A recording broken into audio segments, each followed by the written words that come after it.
नमस्कार आप सभी को। Welcome back to commerce excellence academy with Nisha.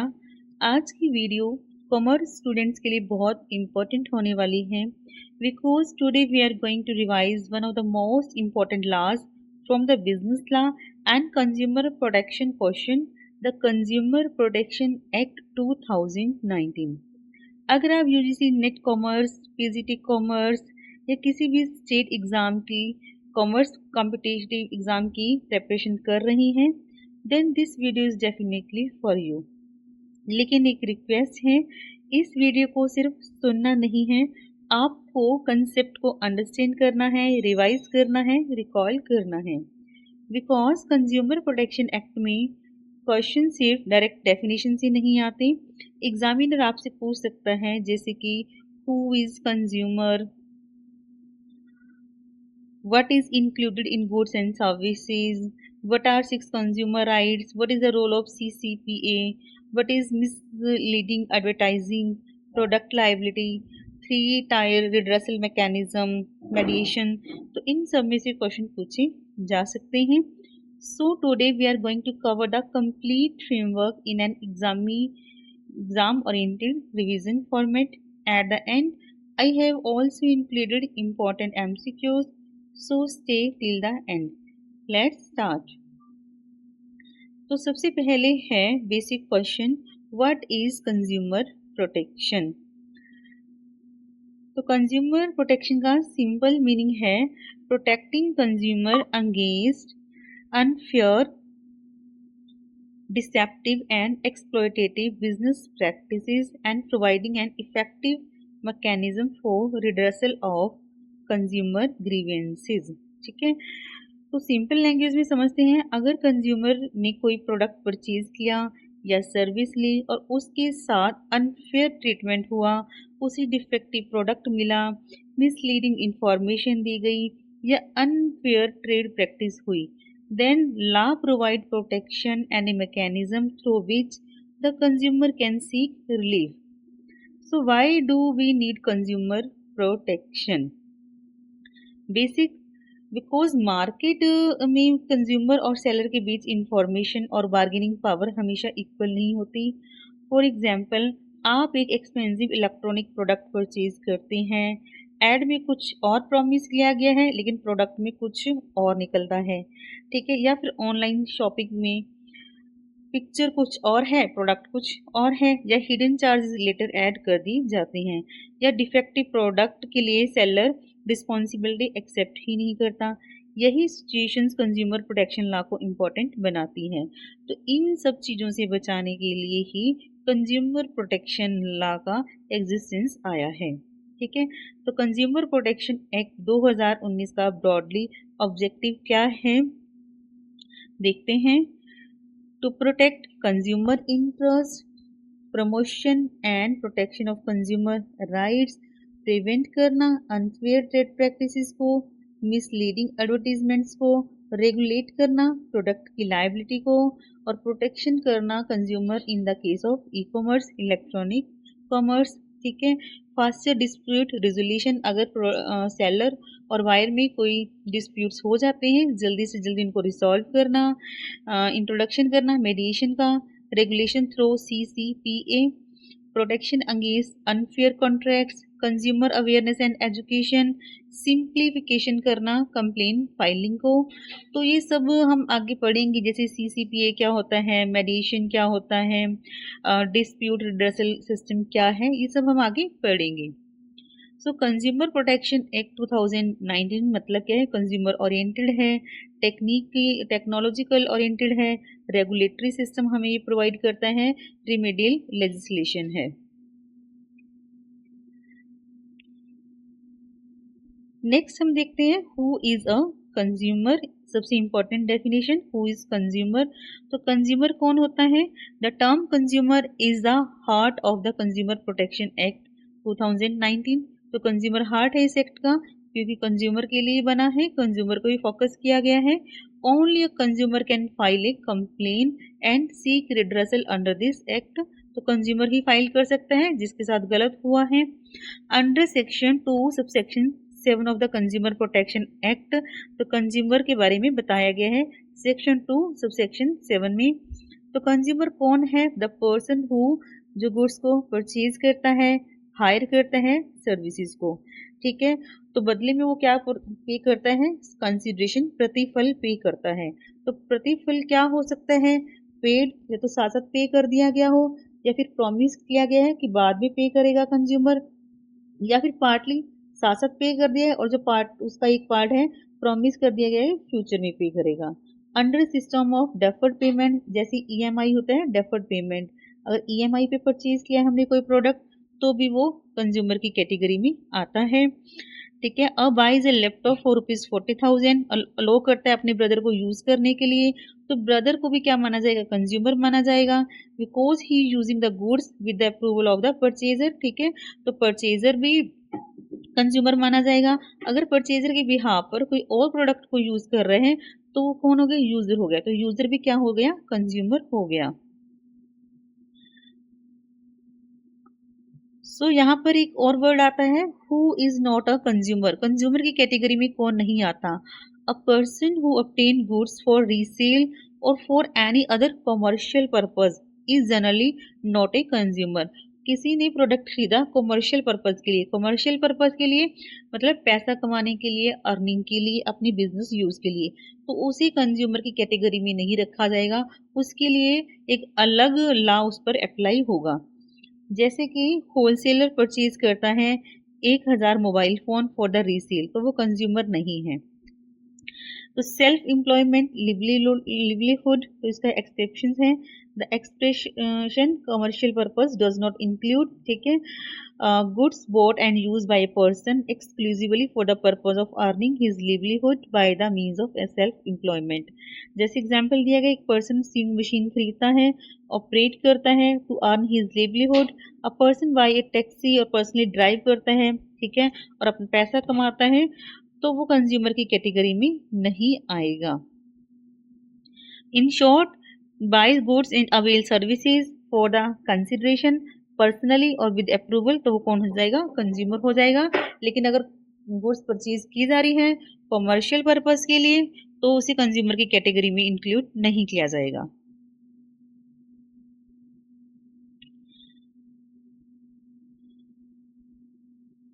Next है गुड्स एंड सर्विसेज। तो देखते हैं गुड्स एंड सर्विसेज क्या है, बहुत ही इंपॉर्टेंट टर्म है ये। तो गुड्स क्या है? Goods means every kind of movable property other than actionable claim and money, ठीक है। तो जैसे कि मोबाइल फोन है, रेफ्रिजरेटर है, furniture, laptop, clothes, house hold appliances, automobiles, सब किस चीज़ में आता है? हमारा गुड्स में आता है। लेकिन हम इसमें एक्शनेबल क्लेम एंड मनी को इंक्लूड नहीं करेंगे, ठीक है। मनी क्या है? जो क्या बहुत सारे हैंड चेंज करती है, सेम मनी जो हम बैंक में डिपॉजिट करवा के आते हैं सेम तो हमें रिटर्न नहीं मिलती ना, तो ऐसे एक्शनेबल क्लेम और मनी गुड्स में इंक्लूड नहीं किए जाते, ठीक है। टेंजिबल आइटम है, हाउस होल्ड प्रोडक्ट्स हैं, ऑटोमोबाइल्स हैं, अदर मूवेबल प्रॉपर्टीज हैं, बुक्स, क्लॉथिंग, मेडिसिन, ये सब किस में आता है? हमारा गुड्स में आता है। लेकिन actionable claim and money are not goods. उसके बाद है हमारा सर्विसेज। अब सर्विसेज में क्या आ जाएगा? जैसे banking and financing, insurance, transport, telecommunication, housing, construction, entertainment, supply of electricity, ठीक है, processing, supply of goods, storage, तो सब किस में आ जाते हैं? सर्विसेज में आ जाता है। The following are not treated as services. अब सर्विसेज में किसी इंक्लूड नहीं किया जाएगा। Services rendered free of charges, service दी गई है लेकिन बदले में कुछ भी चार्ज नहीं किया गया है तो उसे कंज्यूमर प्रोटेक्शन एक्ट की कैटेगरी में नहीं रखा गया, सर्विसेज में इंक्लूड इसे नहीं किया जाएगा। Services under a contract of personal services का केस है और फ्री ऑफ चार्ज का केस है तो उसे सर्विसेज कैटेगरी में इंक्लूड नहीं किया जाएगा। सो हम कह सकते हैं गुड्स क्या है? मूवेबल प्रॉपर्टी है other than actionable claim and money, tangible है, can be seen, touched, mobile phone, car, refrigerator. और सर्विसेज क्या है? Facilities, benefits made available to users, intangible है, can't be seen but can भी मतलब कांट बी सीन बट हम क्या कर सकते हैं, फील कर सकते हैं, ना ही हम टच कर सकते हैं, जैसे कि बैंकिंग, इंश्योरेंस, ट्रांसपोर्ट। नेक्स्ट है हमारा consumer complain. Now suppose consumer के साथ अनफेयर प्रैक्टिस हो गई, what can the consumer do? अब कंज्यूमर क्या करेगा? The consumer can approach the appropriate consumer dispute redressal mechanism by filing a complaint on ground recognized under the act. A complaint may relate to issue, तो complain किससे related हो सकती है? ठीक है, जैसे कि कोई गुड्स में डिफेक्ट है, सर्विसेज में डेफिशिएंसी है, अनफेयर ट्रेड प्रैक्टिस है, रिस्ट्रिक्टिव ट्रेड प्रैक्टिस है, या किसी उसके राइट का, जो कंज्यूमर को राइट मिले हैं, उनका वायलेशन हुआ है। ठीक है, तो इन सब के अंगेंस्ट कंज्यूमर कंप्लेंट फाइल कर सकता है। Who can file a complaint? तो कंप्लेन कौन फाइल करेगा? कंज्यूमर खुद कर सकता है, या उसके बिहाफ पर कोई और कर सकता है, रजिस्टर्ड कंज्यूमर एसोसिएशन के थ्रू वो कर सकता है, सेंट्रल स्टेट गवर्नमेंट भी अगर कंज्यूमर है तो फाइल कंप्लेन कर सकती है। एक से ज़्यादा कंज्यूमर जिनका सेम इंटरेस्ट है वो भी क्या कर सकते हैं, कंप्लेन फाइल कर सकते हैं। Complaint is the first step for getting relief from the consumer commission. Against whom can complaint be file? तो कंप्लेन किसके अगेंस्ट की जा सकती है? मैन्युफैक्चरर, सेलर, सर्विस प्रोवाइडर, ठीक है, या फिर अगर मिसलीडिंग एडवर्टीजमेंट हुई है, advertiser, endorser, any other person who is aware of the defect deficiency, ठीक है, जिसे डिफेक्ट डेफिशिएंसी के बारे में पता था फिर भी कंज्यूमर को गुड्स सेल की हैं, तो उसके अगेंस्ट फाइल किया जा सकता है। अगर ई कॉमर्स एंटिटी है तो उसे भी, उसके अगेंस्ट भी क्या किया जा सकता है, केस किया जा सकता है, जैसे ई कॉमर्स वेबसाइट्स है, अमेजोन है, फ्लिपकार्ट है।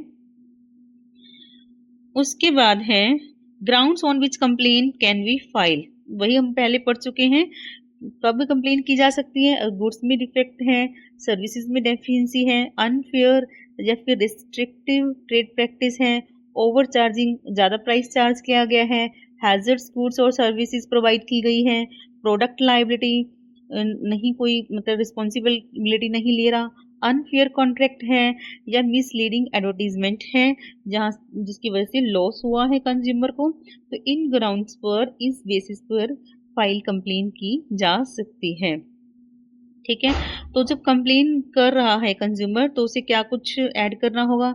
नेम एंड एड्रेस, ठीक है, खुद का, अपोजिट पार्टी का, फैक्ट क्या है इस केस से रिलेटेड, क्या डिफेक्ट आए हैं, क्या डेफिशिएंसी आई है, कौन सी अनफेयर ट्रेड प्रैक्टिस आई है, क्या रिलीफ वो चाहता है, value of goods services and compensation जो उसने क्लेम कर रहा है, डॉक्यूमेंट कौन से रैली हैं, ठीक है, जैसे बिल्स, वारंटी, फोटोज, जो उसकी कंप्लेन को स्ट्रॉन्ग बनाते हैं।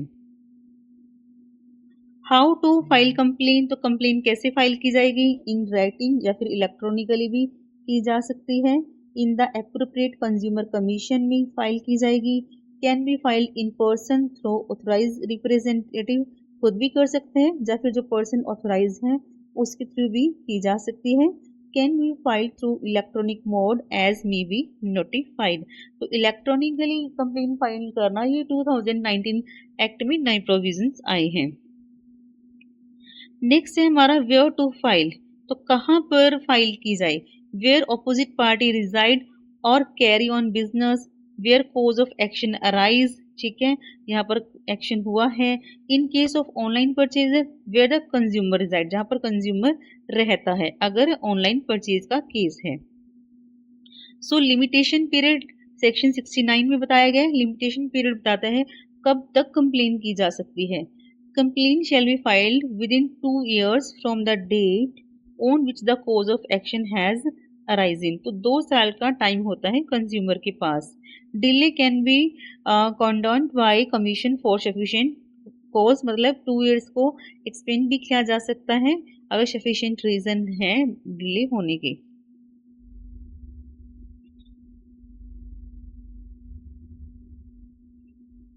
अगर लीव्स हम नेक्स्ट पढ़ेंगे, अभी नहीं हम कर रहेंगे, ठीक है। तो नेक्स्ट हम आते हैं बहुत ही इम्पोर्टेंट टॉपिक, कंज्यूमर राइट्स, ठीक है।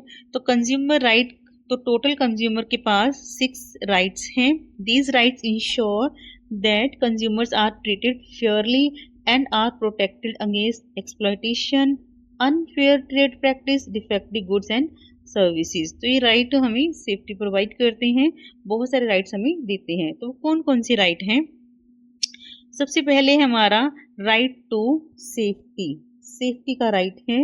Right to be protect against the marketing of goods and services which are hazards to life and property, जो हमारी लाइफ को, हमारी प्रॉपर्टी को नुकसान पहुंचाए, उनसे हमें सेफ्टी का पूरा पूरा हक है।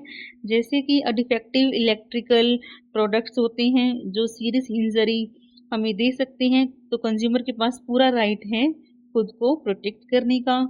सेकंड है राइट टू बी इन्फॉर्म, हमें इंफॉर्मेशन लेने का पूरा पूरा राइट है कंज्यूमर को about the quality, quantity, purity, standard. Next है राइट टू चूज, बहुत सारी वेराइटीज हैं, उनमें से अब वो अपनी पसंद के अकॉर्डिंग कोई भी प्रोडक्ट को चूज कर सकता है।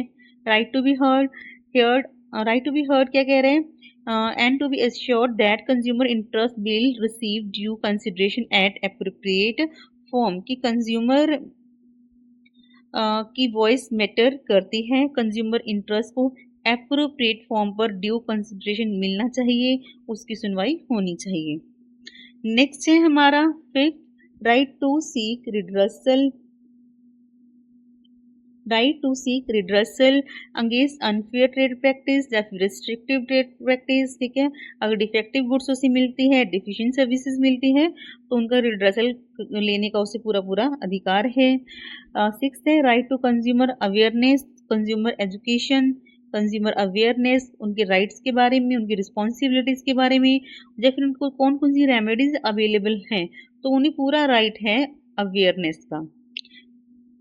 तो इसके कुछ एग्जाम्पल भी दिए गए हैं, आप इनकी एक बार रीडिंग ले सकते हैं। सेफ्टी कहाँ है? Information, choose, heard, redressal and consumer awareness. आप इसे एक याद भी रख सकते हैं, SICHRA शॉर्ट फॉर्म है, मतलब याद करने की एक ट्रिक है, SICHRA, सिक HRA, सिक HRA है।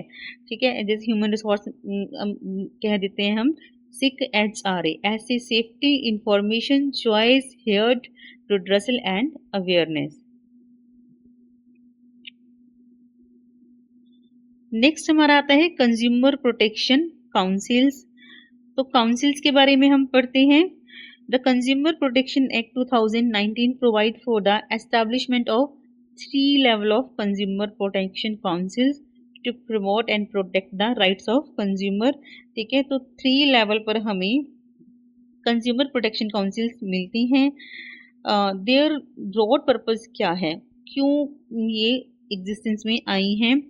To promote and protect the rights of consumers, to spread consumer awareness, to undertake studies and research on consumer issues, to advise and appropriate government on consumer matters। तो मतलब main उनका काम क्या रहता है consumer councils का? Consumers के right के बारे में, उनको अवेयर करने के बारे में, और गवर्नमेंट के लिए एज ए एडवाइजरी बॉडी के काम करती है। तो 3 लेवल हैं, कौन कौन से लेवल पर काउंसिल है? Central consumer protection council at central level, ठीक है, state consumer protection council at state level and district consumer protection council at district level. तो consumer protection councils are advisory body है, मेन इनका काम क्या है? एडवाइस देने का, रेगुलेट करने का, जैसे about consumers right, their awareness. They do not deal with individual disputes, तो ये डिस्प्यूट्स के को रिसॉल्व करने का काम नहीं करती। Their main purpose is to promotion and protection of consumer rights. ये एडवाइजरी नेचर का इनका काम है, कंज्यूमर्स के राइट को प्रोटेक्ट करने के लिए, प्रमोट करने के लिए काम करती है। डिस्प्यूट को सॉल्व करने का काम काउंसिल्स नहीं करती, उसके लिए 3D मैकेनिज्म अलग से दिया गया है।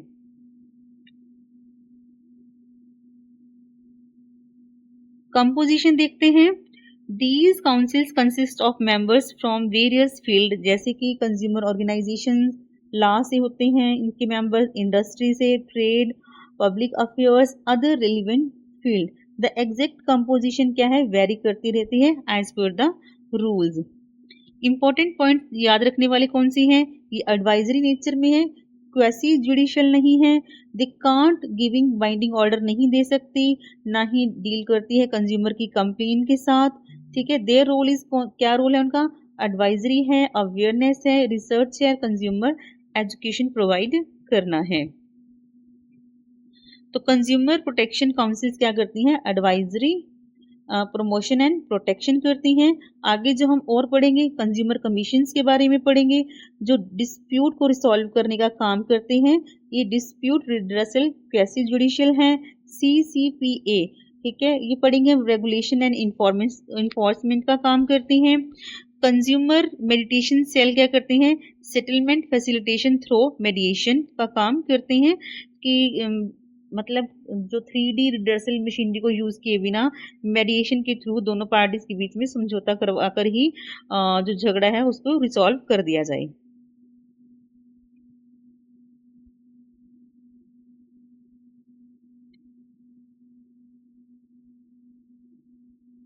सो हम कह सकते हैं in short, advisory body, consumer awareness, research and advice, तो किसका काम है? ये कंज्यूमर प्रोटेक्शन काउंसिल्स का, ठीक है। तो अब ये काउंसिल्स बनी हुई हैं, इनकी मेंबर्स, एज लिमिट, उनका डेसिग्नेशन एंड रिमूवल देख लेते हैं। सबसे पहले है हमारा सेंट्रल कंज्यूमर प्रोटेक्शन काउंसिल, फिर है स्टेट, फिर है डिस्ट्रिक्ट, ठीक है। तीनों को हम एक साथ लेकर चलते हैं तो आपको इजीली याद हो जाएगा। सेंट्रल लेवल पर 22 मेंबर्स होते हैं, स्टेट पर 15 और डिस्ट्रिक्ट लेवल पर भी 15 मेंबर्स होते हैं। सेंट्रल कंज्यूमर प्रोटेक्शन काउंसिल का जो चेयरपर्सन है कौन होना चाहिए? सुप्रीम कोर्ट का जज, और स्टेट लेवल में हाई कोर्ट का जज होना चाहिए, और डिस्ट्रिक्ट लेवल पर डिस्ट्रिक्ट जज होना चाहिए। मेंबर्स हैं क्या है? Ministry in charge of consumer affairs, secretariat of ministries department as notified by central government, और 18 से ज़्यादा मेंबर नहीं होने चाहिए, ठीक है, from consumer organisations, law, industry, trade, public affairs, academia etcetera. Ministry in charge of consumer affairs same रह जाएगा, और secretaries of department as notified by, यहाँ पर स्टेट गवर्नमेंट करेगी, और बाकी 12 मेंबर से ज़्यादा नहीं होनी चाहिए। और डिस्ट्रिक्ट के केस में डिस्ट्रिक्ट कलेक्टर होना चाहिए, और 12 से ज़्यादा मेंबर अनदर एरिया से नहीं होने चाहिए। अगर मैं इनकी एज लिमिट की बात करूं तो एज लिमिट क्या है? 65 ईयर से ज़्यादा नहीं होने चाहिए इनके मेंबर, तीनों के केस में सेम है, not more than 65 years. Designation क्या है? बाय सेंट्रल गवर्नमेंट तय करेगा। स्टेट लेवल पर जो काउंसिल है स्टेट गवर्नमेंट के द्वारा तय की जाएगा, और डिस्ट्रिक्ट लेवल पर भी स्टेट गवर्नमेंट के द्वारा फिक्स किया जाएगा। टर्म्स क्या रहेगा इनका? तीनों का सेम रहने वाला है, 3 years from the date of their nomination till they attain 65 years of age whichever is less, या तो 3 साल या फिर जब तक वो 65 years की एज पूरी नहीं कर लेते, विच एवर इज अर्लियर। अब इनको रिमूव कौन कर सकता है? गवर्नमेंट के द्वारा अगर ये नॉमिनेट किए गए हैं तो गवर्नमेंट ही इनको रिमूव करेगी, ठीक है, ऑन द ग्राउंड ऑफ अगर कोई मिसबिहेव किया है, इनकेपेबल हो गए हैं, या फिर रीजनेबल अपॉर्चुनिटी है ऑफ बीइंग हर्ड, उनको सुनवाई का एक मौका दिया जाएगा और उसके बाद उनको रिमूव भी किया जा सकता है। This councils are advisory in nature, ठीक है, क्वेसी जुडिशियल नहीं है, इंडिविजुअल डिस्प्यूट से रिलेटेड नहीं है, ये हम पहले पढ़ चुके हैं। मेन एम क्या है? प्रमोशन करना, प्रोटेक्ट करना कंज्यूमर्स के राइट को। ये पॉलिसी एडवाइजरी नेचर है, अब कंज्यूमर अवेयरनेस एंड रिसर्च और एजुकेशन पर काम करती हैं। तो गवर्नमेंट इन्हें रिमूव कर सकती है, इनको हटा सकती है मिसबिहेवियर इनकैपेसिटी के केस में, ठीक है, लेकिन उनको रीजनेबल अपॉर्चुनिटी दी जाएगी, सुनवाई का अधिकार उनको दिया जाएगा। Removal order should be based on the valid reason होना चाहिए और फेयर प्रोसीजर होना चाहिए। तो इन शॉर्ट आप याद रख सकते हैं, सेंट्रल काउंसिल का चेयरपर्सन कौन होगा? जो सुप्रीम कोर्ट का जज होगा। स्टेट काउंसिल का चेयरपर्सन हाई कोर्ट का जज होना चाहिए। डिस्ट्रिक्ट काउंसिल का चेयरपर्सन डिस्ट्रिक्ट जज होना चाहिए, ठीक है। पास्ट और प्रेजेंट में भी इनके पास ये स्टेटस हो सकता है, या फिर पास्ट में इनके पास ये स्टेटस होना चाहिए। एज लिमिट ऑल काउंसिल्स के लिए कितनी है? 65 ईयर्स। टर्म्स कितना रहेगा इनका? 3 ईयर्स और टिल 65 ईयर्स। नेक्स्ट है हमारा मोस्ट इंपॉर्टेंट CCPA, ठीक है, बहुत ही इम्पोर्टेंट टॉपिक रहने वाला है जी, CCPA central consumer protection authority. तो कंज्यूमर प्रोटेक्शन 2019 में ये नया कंसेप्ट आया है, CCPA central consumer protection authority.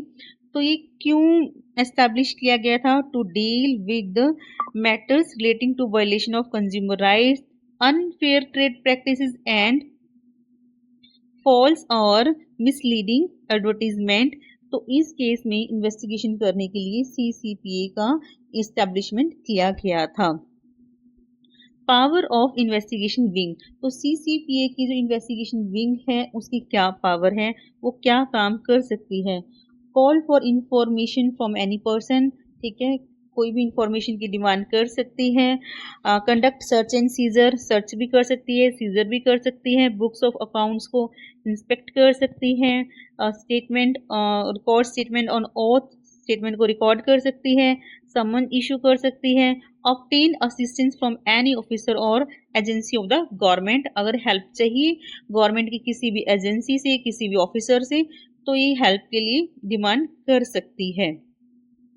तो प्रोसीजर क्या रहने वाला है? Investigation can be initiated suo motu on its own or on a complaint. तो CCPA की इन्वेस्टिगेशन विंग किसी की कंप्लेन आने पर भी इन्वेस्टिगेशन कर सकती है, या ऑन इट्स ऑन, अगर इसको कुछ डाउट होता है ऑफिसर्स को, अपने लेवल पर भी इन्वेस्टिगेशन कर सकते हैं। The wing conduct inquiry and submit a report to chief commissioner. After considering the report CCPA takes appropriate action under the act. ठीक है, तो सारी इंक्वायरी होने के बाद, रिपोर्ट देख आने के बाद, तो एप्रोप्रिएट एक्शन CCPA के द्वारा लिए जाते हैं। तो एग्जाम पॉइंट से याद रखना जरूरी है, CCPA can act on its on या फिर without waiting for a complain. Next है हमारा misleading advertisement. Section 2 subsection 28 of the consumer protection act 2019 is में बताया गया है अब मिसलीडिंग एडवर्टीजमेंट कौन सी होगी? इन विच वाई इट्स कंटेंट, ठीक है, तो कंटेंट हमें मिसगाइड कर रहा है या फिर रिप्रेजेंटेशन ऐसी है जिससे कंज्यूमर क्या हो रहा है? मिसगाइड हो रहा है, तो हम उसे कहेंगे मिसलीडिंग एडवर्टीजमेंट्स। कुछ एग्जाम्पल्स हम देखते हैं। एग्जाम्पल्स ऑफ मिसलीडिंग एडवर्टीजमेंट, जैसे कि फॉल्स क्लेम किया गया है किसी कंपनी के द्वारा किसी अपने प्रोडक्ट के लिए about the quality, quantity, purity, standard, price, discount, guarantees of result which can't be achieved, ठीक है, रिजल्ट की गारंटी दी है लेकिन रिजल्ट हमें मिली नहीं है। जो मटेरियल इंफॉर्मेशन है उसे कंसील किया गया, छुपाया गया है। फॉल्स रिप्रेजेंटेशन दी गई है regarding approval, sponsorship, origin, product क्या ओरिजिन है, कौन स्पॉन्सर कर रहा है, उसके बारे में गलत इंफॉर्मेशन दी गई है। Comparative claims without adequate proof, use of words like 100%, best, number 1 without sufficient evidence, मतलब प्रोडक्ट ऐसा कोई काम भी नहीं करा लेकिन फॉल्स क्लेम दिए गए हैं। तो ये सब अगर एडवर्टीजमेंट में क्लेम्स किए गए हैं तो हम कह सकते हैं कि मिसलीडिंग एडवर्टाइजमेंट है। एक्शन क्या ले सकती है CCPA? कैन ऑर्डर डिसकंटिन्यूएशन और मॉडिफिकेशन ऑफ सच एडवर्टीजमेंट। ऐसी एडवर्टीजमेंट जो मिसगाइड कर रही है कंज्यूमर को, या तो उनको डिसकंटिन्यू किया जाए या फिर उनमें कुछ मॉडिफिकेशन चेंजेस किए जाए। पेनल्टीज इम्पोज की जा सकती है, तो एडवर्टीजमेंट को करेक्ट करने के ऑर्डर दिए जा सकते हैं। जैसे मैगी का हम एग्जांपल ले सकते हैं, तो मैगी एक बार बिल्कुल क्या हो गई थी, आउट ऑफ मार्केट हो गई थी, तो उसमें कुछ चेंजेस किए गए, फिर दोबारा मैगी को मार्केट में लॉन्च किया गया। Can initiate action against manufacturer, service provider, advertiser और इंडोर्सर, तो इनके खिलाफ एक्शन लिए जा सकते हैं। CCPA के पास पूरी अथॉरिटी है। तो liability for misleading advertisement can extend to manufacturer, तो किसकी लाइबिलिटी बनती है कि एड को मिसलीड किया जा रहा है, तो वो लाइबिलिटी मैन्युफैक्चरर की भी हो सकती है, सर्विस प्रोवाइडर, एडवर्टाइजर या फिर इंडोर्सर, किसी की भी हो सकती है। तो कोई किसी को भी डाउट के दायरे में खड़ा किया जा सकता है, किसी से भी पूछताछ की जा सकती है। सो नेक्स्ट है हमारा endorser liabilities and penalties. Now suppose celebrity और इन्फ्लुएंसर एक प्रोडक्ट को प्रमोट करता है, कैन एन इंडोर्सर सिंपली से मैंने तो बस एडवर्टीजमेंट की थी, मुझे कुछ पता नहीं था। मतलब किसी सेलिब्रिटी ने ऐड की और उसी इन्फ्लुएंस होकर उसको फॉलो करने वाले लोगों ने उस प्रोडक्ट को यूज़ किया, जिससे प्रोडक्ट का कुछ रिजल्ट नहीं मिला या कंज्यूमर को कुछ इंजरी का फेस करना पड़ा। तो वो सिंपली जो इंडोर्सर है वो ये कह सकता है कि मैंने तो बस ऐड की थी, मुझे कुछ पता नहीं था। The law provides a framework concerning endorsements and misleading advertisement. So an endorser is expected to exercise appropriate due diligence before making an endorsement. ठीक है, तो endorser कौन होगा? A person who lend his name, voice, signature, photograph और personality to promote the sale or use of any goods and services. जो अपना नाम देता है, अपनी आवाज़, अपना साइन, अपना फोटोग्राफ देता है किसी प्रोडक्ट को प्रमोट करने के लिए, किसी सर्विसेज को प्रमोट करने के लिए, तो वो कौन हो गया? इंडोर्सर हो गया। तो उसकी पूरी पूरी लाइबिलिटी बनती है कि जो वो अपनी बात कह रहा है वो सच हो। अगर उसकी वजह से किसी कंज्यूमर को लॉस हुआ है तो उसकी लाइबिलिटी बनती है। इफ द इंडोर्सर नोज और has reason to believe that the advertisement is misleading, he shall be liable. अगर उसे पता है कि एड मिसलीडिंग है तो वो लाइबल रहेगा। Even if he don't know, he may still be liable। ठीक है, if he fail to exercise due diligence, उसने अच्छे से जांच परख नहीं की, प्रोडक्ट की जांच पड़ताल नहीं की, फिर भी उसने ऐड की है तो वो लाइबल रहेगा। An endorser is expected to exercise appropriate due diligence before making an endorsement। मतलब ऐसा अपना कोई स्टेटमेंट देने से पहले उसे अच्छे से ड्यू डिलीजेंस केयरफुली प्रोडक्ट के बारे में वेरिफिकेशन करनी चाहिए थी। Under the 2019 framework, misleading advertisement can attract consequences not only for the manufacturer or advertiser but where applicable for endorsers as well। ठीक है, तो सभी की ऊपर ही लाइबिलिटी बनती है, चाहे वो मैन्युफैक्चरर है, सर्विसेज प्रोवाइडर है, एडवर्टाइजर है या फिर इंडोर्सर है। पेनल्टी क्या रहने वाली है इंडोर्सर्स के लिए? अंडर सेक्शन 89 फर्स्ट कन्विक्शन क्या है? इम्प्रिजनमेंट हो सकती है 1 साल की, या फिर फाइन लग सकता है 10 लाख का, या दोनों भी हो सकते हैं। अगर सब्सिक्वेंट कन्विक्शन करता है, वो फिर से ऐसी अपनी को स्टेटमेंट देता है, ठीक है, प्रोडक्ट के बारे में मिसलीडिंग ऐड करता है, तो इम्प्रिजनमेंट हो सकती है 3 साल की, या फिर 50 लाख तक का फाइन हो सकता है, या फिर दोनों हो सकते हैं। अनदर इम्पॉर्टेंट पॉइंट क्या है? Endorser can't take the plea that he was not aware of the misleading nature. वो इस तरह पर, इस प्लिया पर बच नहीं सकता कि मुझे इस प्रोडक्ट के बारे में पता नहीं था। रिस्पॉन्सिबिलिटी स्ट्रिक्ट है and extend to all persons involve in the advertisement. जो पर्सन इन्वॉल्व है सभी की इक्वल लाइबिलिटी बनती है। एक एग्जाम्पल के थ्रू समझते हैं। A celebrity endorse a fairness cream claiming 100% permanent fairness in 7 days। ये क्रीम को यूज करो और 100% उसने क्लेम किया कि आप 7 दिनों में गोरे हो जाओगे। If the claim is false, अगर क्लेम गलत निकला, वो द कंपनी एंड सेलिब्रिटी जो कि इंडोर्सर हैं उनको पेनलाइज किया जाएगा, उनको पेनल्टी को फेस करना पड़ेगा। ठीक है, तो इंडोर्सर कौन हो गया? Endorser is a person who lend his name, voice, signature, photograph और personality to promote the sales और uses of any goods and services. वो सेलिब्रिटी हो सकता है, कोई सोशल मीडिया इन्फ्लुएंसर हो सकता है, या कोई फिल्म स्टार, कोई क्रिकेटर हो सकता है, कोई भी हो सकता है। ठीक है, जो कोई स्टेटमेंट दे रहा है अबाउट द प्रोडक्ट और सर्विसेज, दैट इज कॉल्ड इंडोर्सर। तो चलिए बढ़ते हैं अपनी नेक्स्ट टॉपिक की तरफ, unfair and restrictive trade practice. तो ये डिफाइन किया गया है section 2 subsection 47 and section 2 subsection 48 of the CPA act 2019। तो पहले हम जानेंगे अनफेयर ट्रेड प्रैक्टिस के बारे में, जो दिया गया है सेक्शन 2 सबसेक्शन 47। तो unfair trade practice means the adoption of any trader by any trader of any unfair method. Unfair method use कर रहे हैं या फिर डिसेप्टिव प्रैक्टिस, ऐसी प्रैक्टिस जो दूसरे किसी को डिसीव कर रही है, धोखा दे रही है, for the purpose of promoting the sale, sale को प्रमोट करने के लिए, यूज और supply of any goods for the provision of any service, मतलब प्रोडक्ट सेल कर रहे हैं, सर्विस रेंडर कर रहे हैं, ठीक है, अनफेयर मेथड यूज कर रहे हैं, कोई डिसेप्टिव प्रैक्टिस कर रहे हैं, तो वो हमारा आ जाएगा अनफेयर ट्रेड प्रैक्टिस। कुछ एग्जाम्पल्स देखते हैं हम अनफेयर ट्रेड प्रैक्टिस के, जैसे false representation about the quality, standard, quantity, grade, composition, style और मॉडल, एडवर्टीजमेंट करना जो मिसलीड कर रही है, फाल्स गारंटी वारंटी वगैरह देना, मिस प्रेजेंटेशन करना कि किसी प्रोडक्ट की स्टैंडर्ड, क्वालिटी, ग्रेड और कंपोजिशन के बारे में, मिस प्रेजेंटेशन अबाउट जैसे कि गलत बताना किसकी स्पॉन्सरशिप कौन कर रहा है प्रोडक्ट की, अप्रूवल, परफॉर्मेंस, उस पर्टिकुलर प्रोडक्ट की करेक्टरिस्टिक्स के बारे में, एसेसरीज के बारे में, यूजेस और बेनिफिट्स के बारे में, सेलिंग ऑफ गुड्स और प्रोविजंस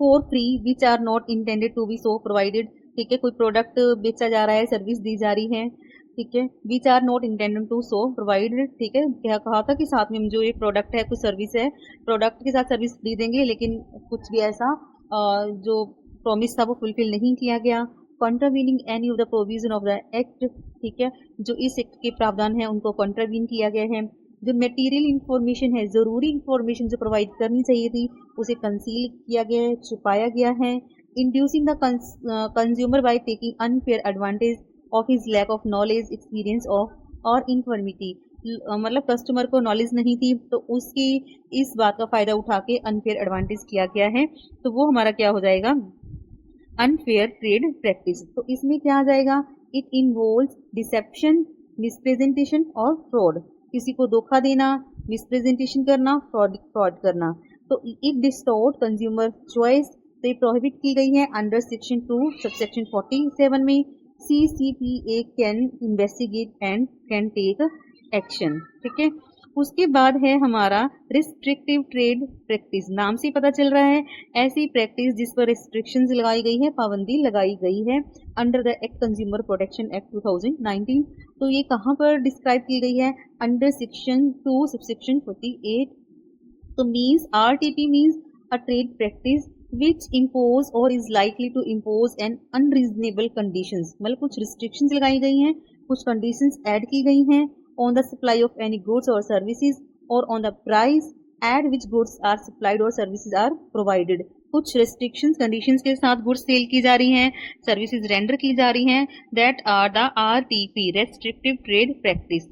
कुछ examples हम देखते हैं, imposing unjustified condition on the supply of goods, ठीक है, रिस्ट्रिक्शन करना गुड्स की क्वांटिटी पर, एक पर्टिकुलर एरिया में इतनी ही क्वांटिटी सेल करनी है, या रिस्ट्रिक्शंस लगा देना कंज्यूमर्स के राइट पर, imposing restrictions on the price at which goods are supplied or the services are provided, tie in arrangement, ये मेन इसका इम्पोर्टेंट एग्जाम्पल है, making sale of one product conditional on purchase of another product, ठीक है, very important है, tie in arrangement, जैसे एक product cell किया जाएगा तो साथ आपको दूसरा प्रोडक्ट खरीदना ही पड़ेगा, जैसे अगर आप मान लेते प्रिंटिंग मशीन खरीदते हैं तो साथ आपको इनका एक बड़ा पैकेट वो है, बड़ी पैकिंग वो भी खरीदनी पड़ेगी, तो टाई इन अरेंजमेंट है ये।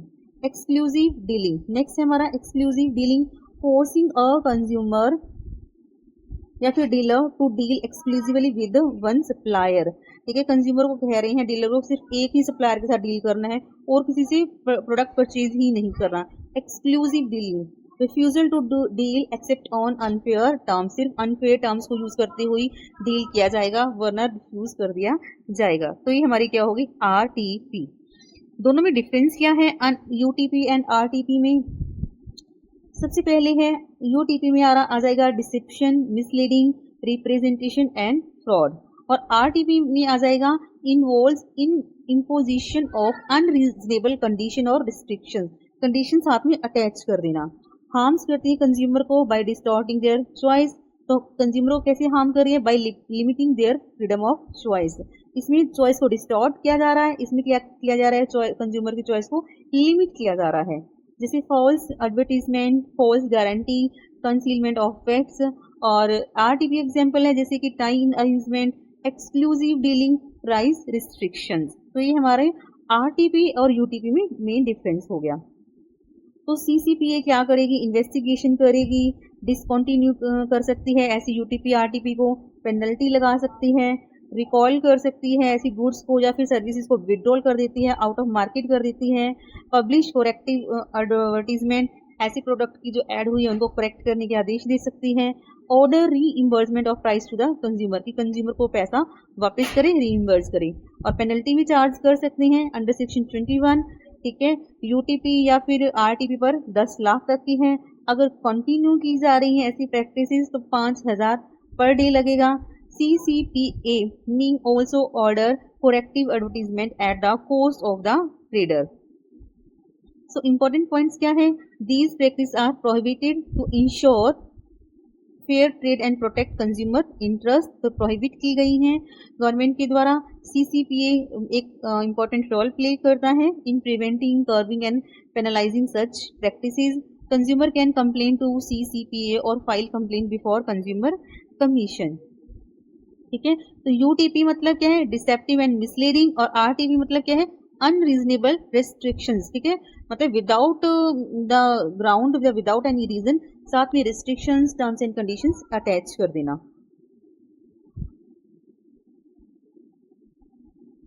Now we come to the one of the most important concept introduced prominently under the 2019 framework, product liability।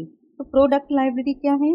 Product liability means responsibility of manufacturer, product service provider and product seller to compensate for harm caused to a consumer by a defective product or by deficiency in the services connected with the product। Simple language में क्या है? कि अगर deceptive product की वजह से क्या हुआ है, कंज्यूमर को हार्म हुआ है, तो मैन्युफैक्चरर है, चाहे वो सर्विस प्रोवाइडर है, चाहे वो रिटेलर है, सेलर है, तो उसकी लाइबिलिटी बनती है कि वो कंज्यूमर को कंपनसेट करे। यही है हमारा प्रोडक्ट लाइबिलिटी। ठीक है, तो ये सबसे पहले CPA 2019 फ्रेमवर्क में इंट्रोड्यूस किया गया है। जो पुराना एक्ट था कंज्यूमर प्रोटेक्शन एक्ट 1986 में, उसमें ये प्रोविजन नहीं था। तो 3 parties can be held liable, तो 3 पार्टीज लाइबल हो सकती हैं प्रोडक्ट लाइबिलिटी जिन पर बनती है: product manufacturer, product service provider and product seller. ठीक है, तो मैन्युफैक्चरर को भी हम लाइबल ठहरा सकते हैं। वो किस केस में? अगर गुड्स में डिफेक्ट है, तो मतलब मैन्युफैक्चरिंग प्रोसेस में डिफेक्ट आ गया है, डिजाइन में डिफेक्ट है, मैन्युफैक्चरिंग स्पेसिफिकेशन में है, product not as per the required specification, जैसा प्रोडक्ट पर स्पेसिफाई किया गया है कि प्रोडक्ट में ये इंग्रेडिएंट हैं, वैसा नहीं है, product not in conformity with the express warranty में ही नहीं है, और failure to provide adequate warning instructions, जहां पर जरूरत थी प्रोडक्ट के बारे में इंस्ट्रक्शंस प्रोवाइड करने की, वहां जरूरत नहीं की गई। If any of the above causes harm, injury, manufacturer is liable to compensate. तो ये लाइबिलिटी इन केसेस में किसकी रहती है? मैन्युफैक्चरर की रहती है। नेक्स्ट है हमारा प्रोडक्ट सर्विस प्रोवाइडर। ठीक है, सर्विस प्रोवाइडर इज लाइबल। वो कब लाइबल होगा? जब सर्विस डिफिशिएंट है, नेग्लिजेंस यूज किया गया है, service not in conformity with the contract, जैसे कॉन्ट्रैक्ट में सर्विस कहा गया था उस तरह से सर्विस प्रोवाइड नहीं की गई, did not provide adequate warning instructions, जो रिक्वायर्ड एडिक्वेट वार्निंग की इंस्ट्रक्शंस है वो नहीं दिए गए थे, डेफिशिएंसी है, नेग्लिजेंस है इन सर्विसेज, जिसकी वजह से कस्टमर को, कंज्यूमर को हार्म हुआ है, इंजरी हुई है। तो इस केस में क्या होगा? जो सर्विस प्रोवाइडर है वही लाइबल होगा। फॉल्टी, जैसे एग्जांपल है, faulty installation of AC bye service provider causes electric shock. ठीक है, AC लगवाया लेकिन उसकी इंस्टॉलेशन सही तरीके से नहीं की गई, जिस वजह से इलेक्ट्रिक शॉक हुआ, तो इस केस में सर्विस प्रोवाइडर लाइबल रहेगा। नेक्स्ट है हमारा प्रोडक्ट सेलर। अब प्रोडक्ट को बेचने वाला सेलर कब लाइबल होगा? जब उसने प्रोडक्ट को चेंज कर दिया, मॉडिफिकेशन कर दिया, अल्टर कर दिया, प्रोडक्ट में कुछ मिलावट करके प्रोडक्ट को चेंज कर दिया। ठीक है, इंडिपेंडेंट एक्सप्रेस वारंटी दी है जो उसे मैन्युफैक्चरर से नहीं मिली थी, उसने खुद वारंटी दी है और उस वारंटी को फुलफिल नहीं किया, fails to exercise reasonable care, fails to pass an adequate warning instructions, makes false representation about the product के बारे में गलत रिप्रेजेंटेशन दिया। ठीक है, liability depends on the role played by each party in causing harm to the consumer. तो 3 party हैं, इनकी वजह से अगर कंज्यूमर को कोई हार्म हुआ है, कोई इंजरी हुई है, तो ये तीनों पार्टीज क्या हैं? अपनी अपनी ग्राउंड पर क्या रहेंगी? लाइबल रहेंगी। That is called product liability. जैसे एग्जाम्पल दिया गया है, A बाई मिक्सर खरीदता है, मैन्युफैक्चरिंग डिफेक्ट की वजह से मिक्सर क्या हो जाता है? एक्सप्लोर्ट्स हो जाता है और एक इंजर्ड हो जाता है, तो एक क्लेम कर सकता है, कंपनसेशन की डिमांड कर सकता है, ठीक है, मैन्युफैक्चरर से, सर्विस प्रोवाइडर से या फिर सेलर से, all of them depending on the fact of the case. Why important क्यों है? कंज्यूमर की सेफ्टी के लिए, क्वालिटी स्टैंडर्ड को इनकरेज करने के लिए, अगर हार्म हुआ है, इंजरी हुई है तो रेमेडी प्रोवाइड करता है, रिस्पॉन्सिबिलिटी को सेपरेट करता है अमंग। नेक्स्ट है हमारा defect versus deficiency.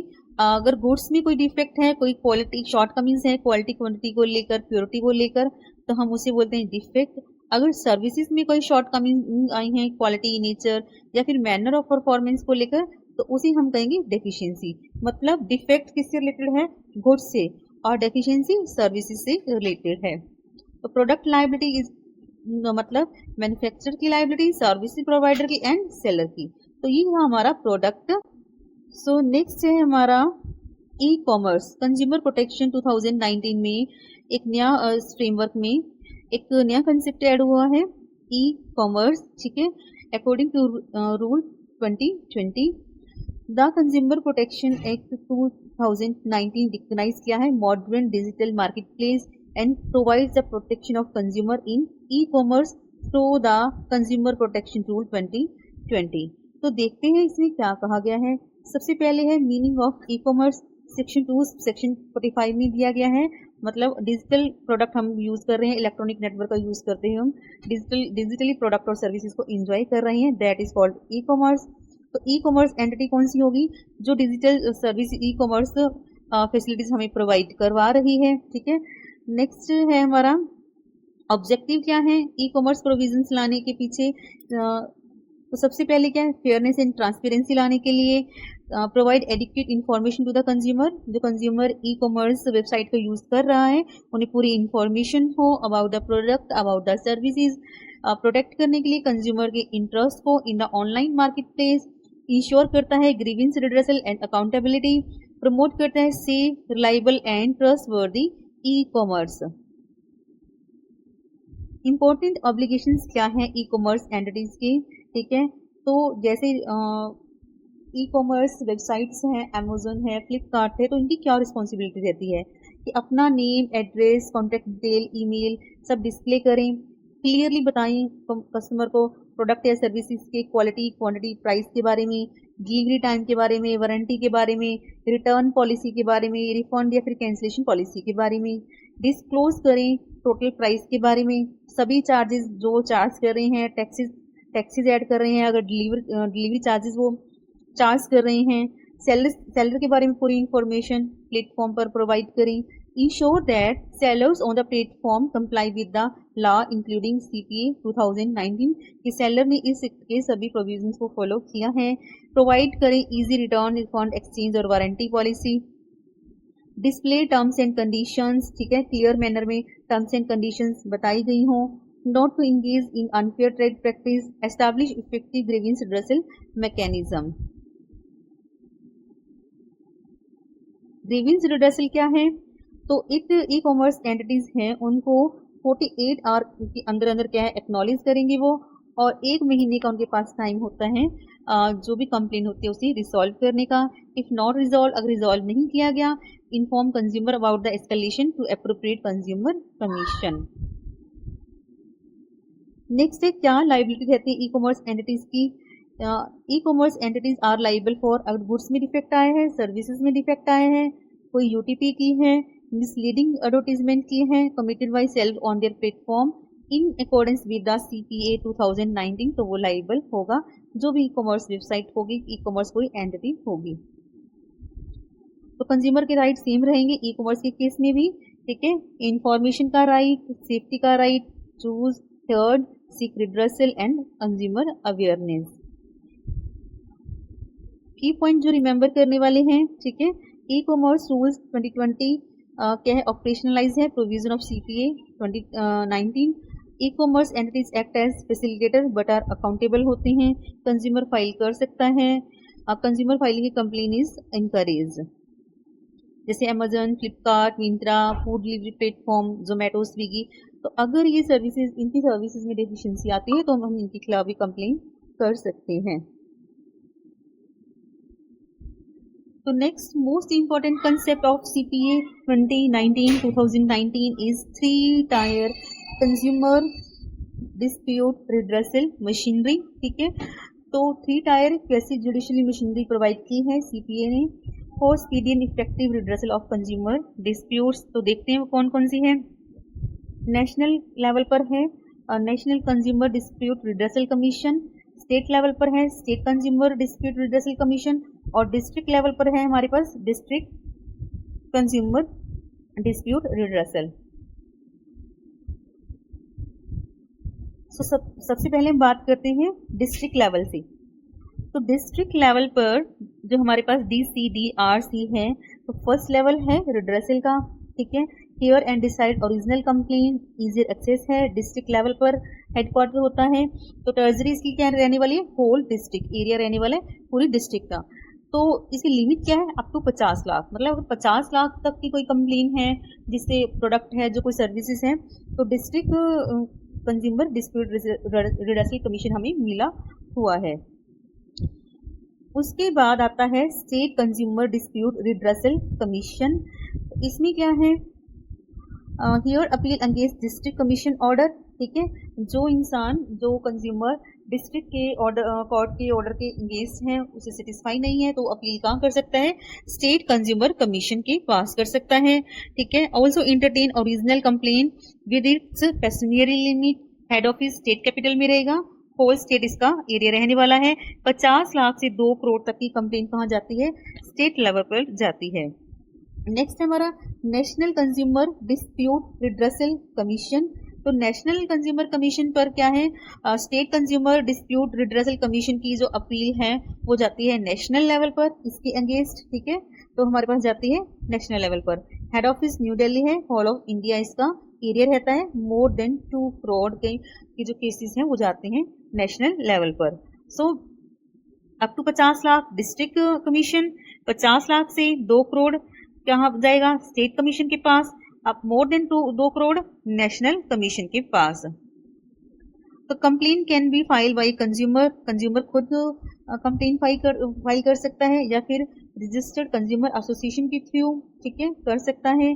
Consumer are not bound by the code of civil order are enforceable as a decree of a civil code. ठीक है, तो डिस्ट्रिक्ट अपील स्ट्रक्चर देख लेते हैं हम। डिस्ट्रिक्ट कमीशन की अपील, उसके अगेंस्ट अपील कहाँ की जाएगी, स्टेट कमीशन के पास। ठीक है, स्टेट कमीशन के बाद नेशनल कमीशन के पास। नेशनल कमीशन के अगेंस्ट कहाँ की जाएगी, सुप्रीम कोर्ट में। और जो सुप्रीम कोर्ट का फैसला होगा वो क्या होगा, फाइनल फैसला होगा। तो याद भी रख सकते हैं हम इसी डिस्ट्रिक्ट से DSNS, मतलब डिस्ट्रिक्ट स्टेट नेशनल सुप्रीम। तो value means the consideration paid. तो मतलब हमने पढ़ा है ना 50 लाख से 2 करोड़ और 2 करोड़ से ज्यादा नेशनल लेवल के पास जाएगा। तो मतलब ये वैल्यू क्या है, मतलब कंसिडरेशन जो पेड है या फिर प्रॉमिस किया गया है पे करने का। The current pecuniary limit are as per the amendment जो किया गया था 2021 में, क्योंकि जो ओरिजिनल एक्ट आया था ना 2019 में, उसमें अलग थी, जो लिमिट थी वो ज्यादा थी। जैसे कि डिस्ट्रिक्ट लेवल पर 1 करोड़ थी, और स्टेट लेवल पर 1 करोड़ से 10 करोड़ थी, और नेशनल लेवल पर 2 करोड़ से ज्यादा थी। और फिर देखा गया कि ये लिमिट्स ज्यादा है और इन्हें चेंज कर दिया गया। फिर क्या कर दिया गया, डिस्ट्रिक्ट लेवल पर तो 50 लाख कर दिया गया, स्टेट लेवल पर 50 लाख से 2 करोड़, और नेशनल लेवल पर 2 करोड़ से ज्यादा कर दिया गया। इन लिमिट को रिवाइज किया गया 2021 में। उसके बाद है हमारे पास कंज्यूमर मेडिएशन। कंज्यूमर मेडिएशन मतलब क्या है, consumer मेडिएशन means a process in which the parties to a consumer dispute voluntarily come together for resolution of their dispute। दोनों पार्टीज क्या होती हैं, आपस में आती हैं अपने डिस्प्यूट को रिसॉल्व करने के लिए with the help of train mediator. तो उनके बीच में एक मेडिएटर होगा जो उनके डिस्प्यूट को रिसॉल्व करवाएगा before it is adjudicating by the consumer commission. मतलब कंज्यूमर कमीशन के पास जाने की जरूरत ही क्या है, पहले इनका मेडिएटर क्या होगा, आपस में जो डिस्प्यूट्स हैं उनको रिसॉल्व करेगा। जैसे सांस के अंदर होते हैं वहां पर दोनों पार्टीज के पक्ष को सुना जाता है मेडिएटर के थ्रू, और उनकी आपस के डिस्प्यूट को रिसॉल्व करने की कोशिश की जाती है। ऑब्जेक्टिव क्या है, to provide speedy and cost effective settlement of consumer dispute. जल्दी से निपटारा हो जाए और कॉस्ट इफेक्टिव है ना, मतलब आपस में ही निपटारा हो जाएगा, कमीशन के पास जाने की जरूरत ही नहीं है, तो कॉस्ट इफेक्टिव रहेगा। To reduce the burden of cases on consumer commission, to promote harmony between the parties, to increase culture of settlement rather than litigation, मतलब कानून का सहारा ही क्यों लेना है, आपस में ही हम अपने डिस्प्यूट का सेटलमेंट कर लें, ऐसा कल्चर क्रिएट करना। तो कंज्यूमर मेडिएशन सेल्स हमारे पास हैं वो कौन कौन से हैं, state government, district administration, consumer commission या एस्टैब्लिश कंज्यूमर मेडिएशन सेल। ठीक है, कंज्यूमर मेडिएशन सेल कंसिस्ट होगा इसमें panel of trained and qualified mediator होंगे जो एक्सपीरियंस्ड होंगे। Mediator are empanelled after due process and may include, इनमें और कौन कौन हो सकता है, रिटायर्ड जुडिशियल ऑफिसर, एक्सपर्ट हो सकते हैं, एकेडमिशियंस हो सकते हैं, प्रोफेशनल्स हो सकते हैं।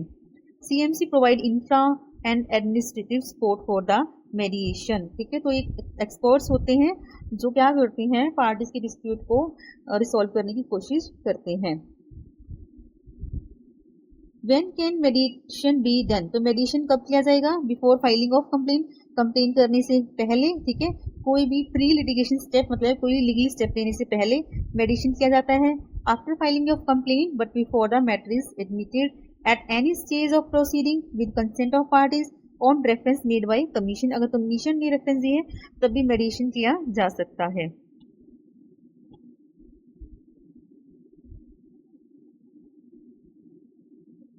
इंपॉर्टेंट पॉइंट देख लेते हैं, मेडिएशन क्या है, वॉलंटरी है।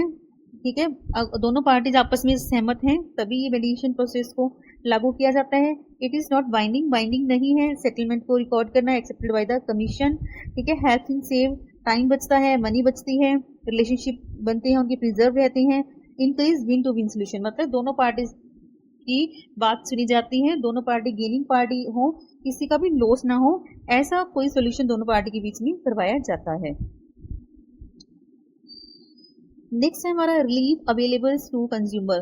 तो CPA एक्ट के अंडर कौन कौन सी रिलीफ मिली है कंज्यूमर को, अगर उसे कोई डिफेक्ट बियर करना पड़ा है, कोई इंजरी बियर करनी पड़ी है, तो कौन कौन सी रिलीफ मिली है।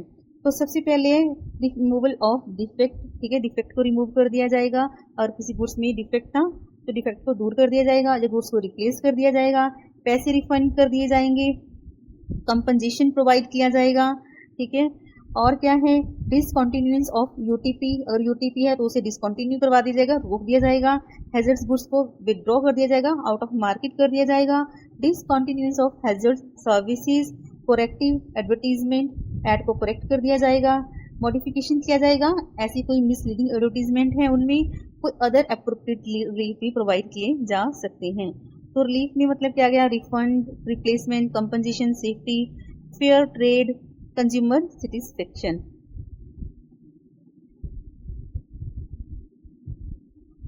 जैसे कि डिफेक्टिव फ्रिज था उसकी रिप्लेसमेंट कर दी, रिफंड दे दिए, पूर हॉस्पिटल सर्विस है तो कंपनसेशन पे किया है, मिसलीडिंग एड की है तो करेक्टिव एडवर्टीजमेंट एक्शन लिया गया है, ओवर चार्जिंग बाय शॉप, ज़्यादा पैसे चार्ज किए तो refund plus compensation, sale of unsafe product पे सेल किया है तो विड्रॉल कर दिया जाएगा ऐसे हैजर्ड्स प्रोडक्ट को। तो ये रिलीफ क्या है कस्टमर्स को मिलती है अकॉर्डिंग टू CPA 2019। तो हमने जब एक पहले जो एक्ट पढ़ते थे कंज्यूमर प्रोटेक्शन एक्ट 1986 था, अब हम 2019 फ्रेमवर्क को पढ़ते हैं, तो दोनों में हम डिफरेंस देखते हैं। सबसे पहला क्या है, पर्पस। तो CPA 1986 का पर्पस क्या था, कंज्यूमर के इंटरेस्ट को प्रोटेक्ट करना, और इसका थोड़ा एरिया है जो पर्पस है वाइडर हो गया है, strong and more effective consumer protection. Status क्या है इसका, रिप्लेस हो गया है, करंट में यही वाला चल रहा है। CCPA नहीं था, अब इसमें है central consumer protection authority. Comprehensive framework नहीं था, इसमें क्या है, specially provided for harmful products. E commerce पुराने एक्ट में नहीं था, अब आ गया है। ठीक है, कंज्यूमर मेडिएशन नहीं था, अब है कंज्यूमर मेडिएशन सेल एस्टेब्लिश किए गए हैं। मिसलीडिंग एडवर्टीजमेंट के लिए लिमिटेड फ्रेमवर्क था, अब स्ट्रॉन्गर रेगुलेशन है, स्ट्रॉन्गर रूल्स हैं, रेगुलेशंस हैं, जैसे कि पेनल्टी है, इम्प्रिजनमेंट हो सकती है। इंडोर्सर लाइबिलिटी पहले लिमिटेड थी, अब स्पेसिफिकली एड्रेस की गई है। 3 जैसे इंडोर्सर हैं जो सेलिब्रिटीज हैं या फिर जो अपना नेम दे रहा है, अपनी आवाज़ दे रहे हैं, उनकी अगेंस्ट उनकी लाइबिलिटी बनती है।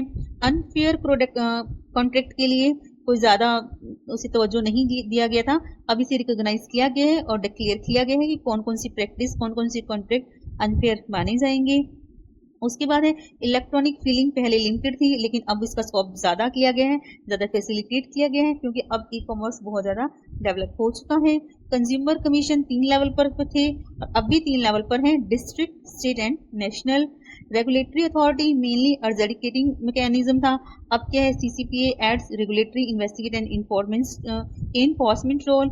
रिकॉल ऑफ अनसेफ गुड्स पहले लिमिटेड था, अब क्या है CCPA can order recall of unsafe goods. Refund for class harm, अगर किसी को हार्म हुआ, किसी को इंजरी हुई है, ठीक है। मोर कंप्लेन ओरिएंटेड था, अब क्या है सीसीपीए अपनी बिहाफ पर भी क्या कर सकता है, इन्वेस्टिगेशन कर सकता है, can act for class of consumer and issue directions. Digital market place पहले लिमिटेड था, अब मॉडर्न डिजिटल कंज्यूमर फ्रेमवर्क को यूज किया जाता है।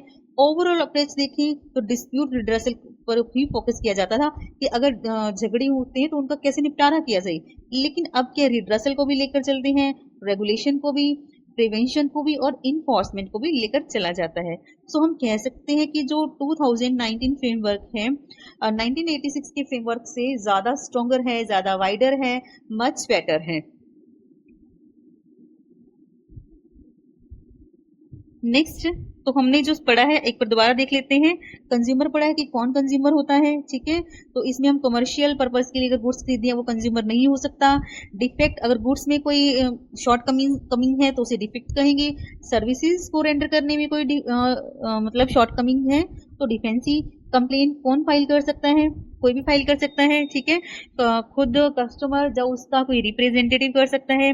3 टायर रिड्रेसल मशीनरी हमें मिली हुई है, नेशनल लेवल पर, स्टेट लेवल पर, डिस्ट्रिक्ट लेवल पर। 50 लाख से 2 करोड़ और 2 करोड़ से ऊपर। लिमिटेशन पीरियड कितना है, 2 ईयर्स है, ठीक है। 2 साल तक क्या है फाइल कंप्लेन की जा सकती है। रिलीफ क्या मिलेगा कस्टमर को, कंज्यूमर को, removal defect, replacement, refund, compensation. UTP को बंद कर दिया जाएगा या फिर अनदर एप्रोप्रिएट रिलीफ मिलेगी। उसके बाद हमने पढ़ा था यूटीपी एंड आरटीपी के बारे में। यूटीपी क्या है, मिसलीड करना, ठीक है। Product hoarding, refusal to sell reasonable cause, ठीक है। और आरटीपी क्या है, कोई साथ में रिस्ट्रिक्शंस, कोई साथ में क्या लगा देना, कंडीशंस अटैच कर देना, ठीक है। जैसे विड्रिगिंग, टाइम अरेंजमेंट, एक्सक्लूसिव सेलिंग, ये सब कुछ आ जाएगा। प्रोडक्ट लायबिलिटी किसकी बनती है, इसमें हम रहते हैं मैन्युफैक्चरर, सेलर, सर्विस प्रोवाइडर। और इनकी वजह से कस्टमर को कोई हार्म होता है, कोई इंजरी होती है तो लायबिलिटी इन तीनों की अराइज होती है, मैन्युफैक्चरर, सेलर और सर्विस प्रोवाइडर। ये कंज्यूमर को क्या करेंगे, कंपनसेट करेंगे।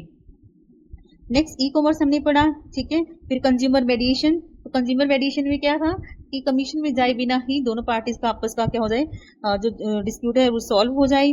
फिर सीसीपीए पढ़ा था हमने, रेगुलेटरी बॉडी है, इन्वेस्टिगेट कर सकती है, रिकॉल कर सकती है, पेनल्टी लगा सकती है। तो सीसीपीए के रेगुलेटर है और जडिकेटर नहीं है। फिर पेनल्टी हमने पढ़ा है, ठीक है, 50 लाख है फर्स्ट कॉन्ट्रीब्यूशन तक, अगर सब्सिक्वेंट रहता है तो 50 से 1 करोड़ तक हो सकती है, ठीक है। अगर कंटिन्यू रहते हैं फिर भी तो 5,000 पर डे है। तो फाइल कंप्लेन कौन फाइल कर सकता है, कंज्यूमर, उसके यहाँ पर कोई उसका रिप्रेजेंटेटिव या फिर रजिस्टर्ड कस्टमर एसोसिएशन, ठीक है। तो ये फाइल कंप्लेन कर सकते हैं।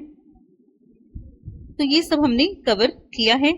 उसके बाद हम कुछ एमसीक्यूज के बारे में देखते हैं। सो हमारा फर्स्ट क्वेश्चन है, consumer does not include, consumer में हम किसे इंक्लूड नहीं करेंगे। Buyer of good for personal use, ये हमारा कंज्यूमर है। यूजर भी कंज्यूमर है। Buyer of goods for resale, तो ये हमारा कंज्यूमर की कैटेगरी में नहीं आता क्योंकि कमर्शियल पर्पस हम इसे इंक्लूड नहीं करते। बेनिफिशियरी ऑफ सर्विसेज भी क्या हमारा कंज्यूमर है, तो हमारा राइट आंसर क्या हो जाएगा, C. Next question, who can file a complain on behalf of a consumer, only consumer, ऐसा तो नहीं है। एनी पर्सन विद कंसेंट, बिल्कुल है। ओनली लायर, ये भी नहीं है। ओनली रजिस्टर्ड कंज्यूमर एसोसिएशन, तो हमारा आंसर होने वाला है B, any person with his consent complain file कर सकता है। Next question, which of the following falls under e commerce, e commerce की कैटेगरी में क्या आता है। Online sales of goods, online services, digital product, तो ये सभी ई कॉमर्स की कैटेगरी में आते हैं क्योंकि ऑनलाइन नेटवर्क का यूज करते हैं हम इन सर्विसेज को इंजॉय कर रहे हैं। Which of the following document is not necessary to file a complain, proof चाहिए कि हमने परचेज किया है, एड्रेस प्रूफ चाहिए, पैन कार्ड चाहिए या फिर डिटेल चाहिए अपोजिट पार्टी की, तो ये सभी डॉक्यूमेंट चाहिए, लेकिन अपोजिट पार्टी डिटेल का डॉक्यूमेंट हमारे पास नहीं है। वो उनको बुलाया जाएगा, उनको रिकॉल किया जाएगा, तब उनसे इंफॉर्मेशन मांगी जाएगी।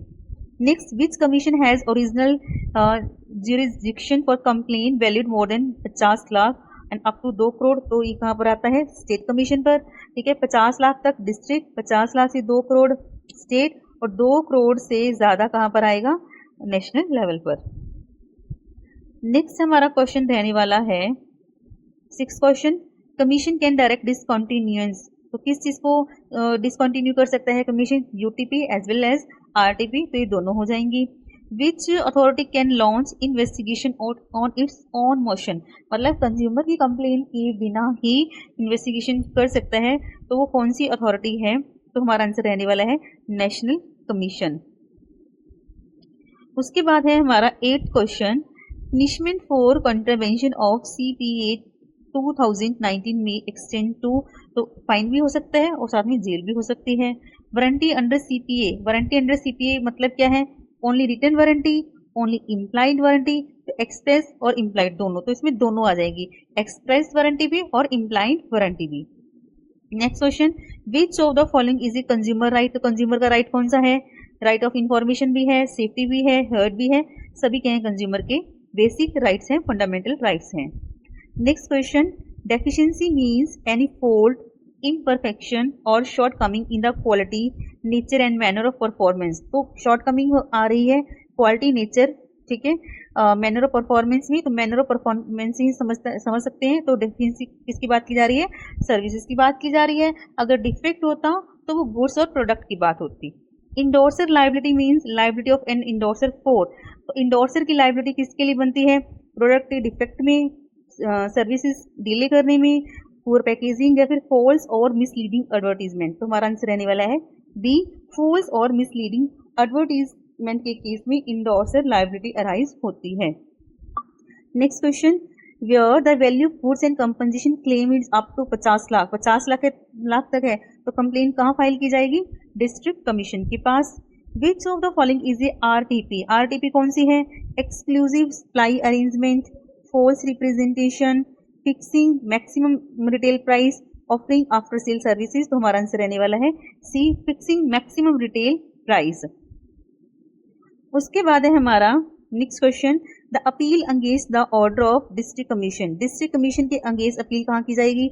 स्टेट कमीशन के पास। स्टेट कमीशन की जो अपील है उसके अगेंस्ट कहाँ की जाएगी? नेशनल के पास। और नेशनल के अगेंस्ट अपील कहाँ की जाएगी? सुप्रीम कोर्ट के पास, NSDS हम याद रख सकते हैं। तो सुप्रीम कोर्ट का जो फैसला होगा वो फाइनल फैसला होगा। नेक्स्ट क्वेश्चन है, which of the following is included in unfair contract. तो अनफेयर कॉन्ट्रैक्ट क्या है? Imposing hidden charges, unilateral changes in terms, ठीक है, तो both A and B, none of these. तो हमारा आंसर रहने वाला है B, unilateral change in terms, मतलब एक तरफा ही पार्टी ने क्या किया है? टर्म्स एंड कंडीशंस में चेंज कर दिया है। Next, CCPA can impose a penalty, तो कहां तक कितने की पेनल्टी लगा सकता है? 5 करोड़ तक की पेनल्टी लगा सकता है। Next question, which of the following is not an objective of consumer protection. तो कंज्यूमर प्रोटेक्शन का ऑब्जेक्टिव इनमें से कौन सा नहीं है? कंज्यूमर्स के राइट को प्रोटेक्ट करना बिल्कुल है। Ensure quality of goods and services बिल्कुल ऑब्जेक्टिव है। Increase production of goods, provide speedy redressal of grievances, तो ये भी है। तुम्हारा आंसर रहने वाला है सी, इंक्रीज प्रोडक्शन ऑफ गुड्स, ये ऑब्जेक्टिव नहीं है। स्पीडी रिडर्सल तो है, तो इंक्रीज प्रोडक्शन ऑफ गुड्स ये नहीं है। नेक्स्ट है मेडिएशन इज, मेडिएशन का मतलब क्या है? Binding on parties, voluntary based on consent, decided by commission, only for e commerce dispute. तो हमारा आंसर रहने वाला है B, voluntary and based on consent, ठीक है। मेडिएशन क्या होगा? पार्टीज की कंसेंट बेस पर आपस में दोनों का डिस्प्यूट का क्या करवा दिया जाएगा? रिडर्सल करवा दिया जाएगा before going to the commission. Next question, the limitation period may be condone by the commission, ठीक है, तो लिमिटेशन पीरियड को एक्सटेंड किया जा सकता है अगर सफिशिएंट कॉज दिखाया जाए। उसके बाद नेक्स्ट क्वेश्चन है, 10 क्वेश्चन और हैं कि आप अपने लेवल पर इसे अटेम्प्ट करेंगे। एक बार इन क्वेश्चंस को आप देख लीजिए।